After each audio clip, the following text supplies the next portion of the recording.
How do you encapsulate something as Stupendous, colorful, baffling. Staggering as the history of our nation? You do this by going back, By traveling through time. by visiting history over and over again? Let's begin! Walk this way!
And now we're here on our first destination, Fort Santiago.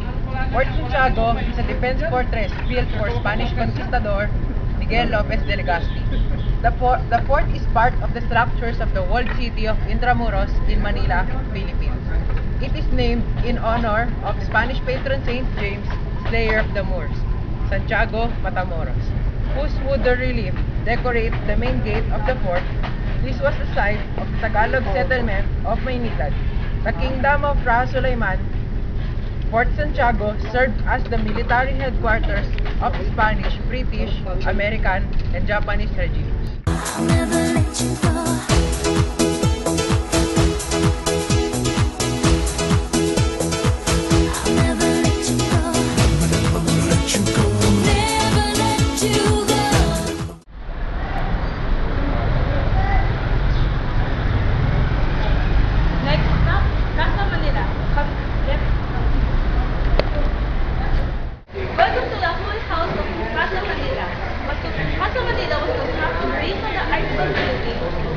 Discover here how wealthy family, member of this strata of privileged class used to alive.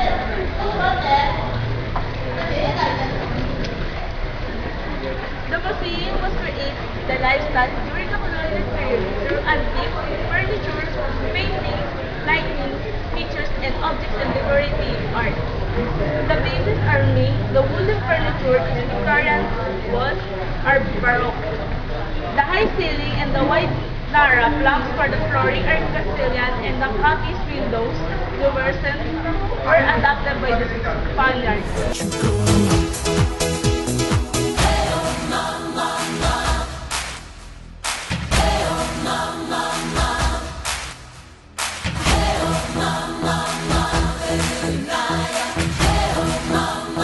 Great stuff! We are here at the heart of Intramuros, where you can find several souvenir shops. One of the souvenir shops caught my attention is this, the Papier Fillet Shop. Papier Fillet Shop was built in 1668.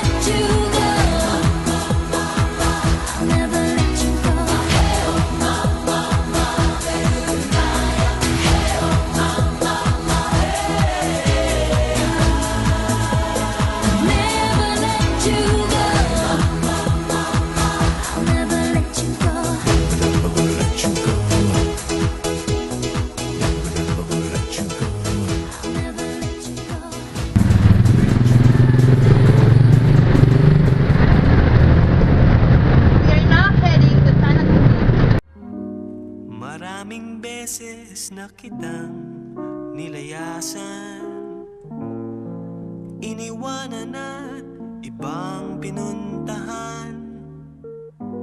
Parang babaeng ang hirap talagang malimutan. San Agustin Church is a Roman Catholic church under the auspices of the Order of St. Augustine. It is also the oldest church still standing here in the Philippines. In 1993, it was one of the 4 Philippine churches constructed during Spanish colonial period to be designated as a World Heritage by UNESCO under the classification of Baroque churches of the Philippines.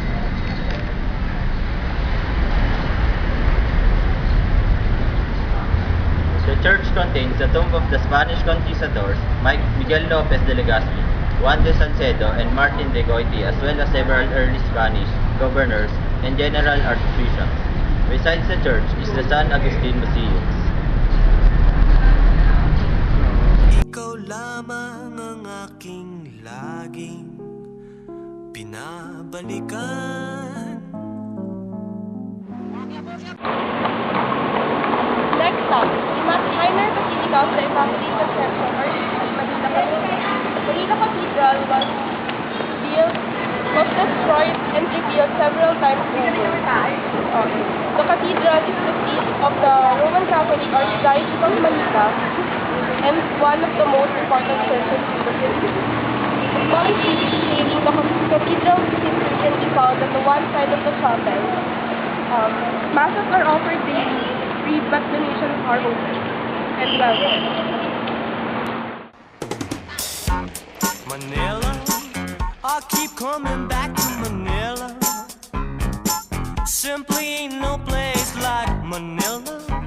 And now we're here at the Palacio del Gobernador. This Palacio del Gobernador is located at the Plaza Roma, General Luna Street, Intramuros.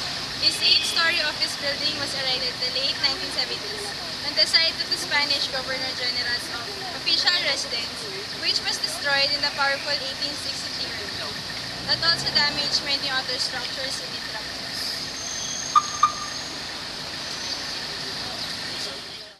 Manila, I'm coming home.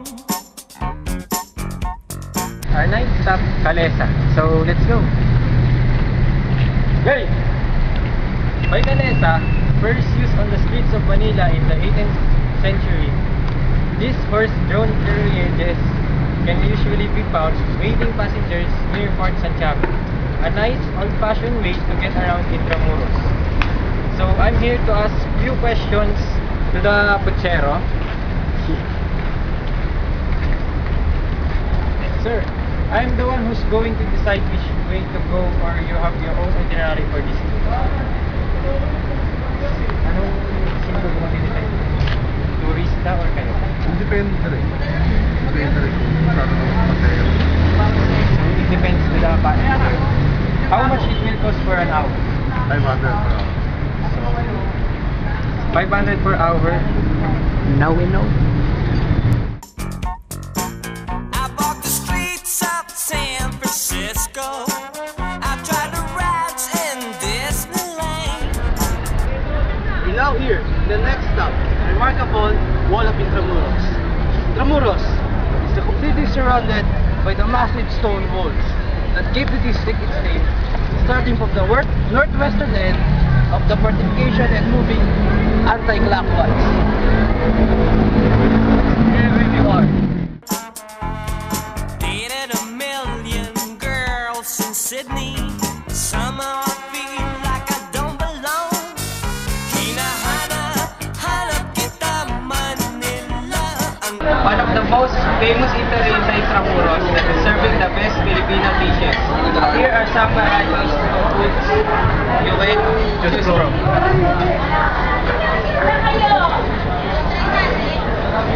Hanap kita Manila. Ang ingay mong kay sarap sa tenga. Mga jeepney mong nagliliparan. Mga babae mong nagagandahan. Take me back in your arms, Manila, and promise me you'll never let go.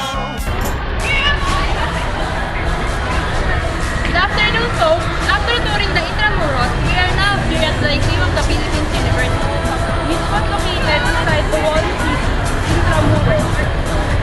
are the proud students of Luzon Operating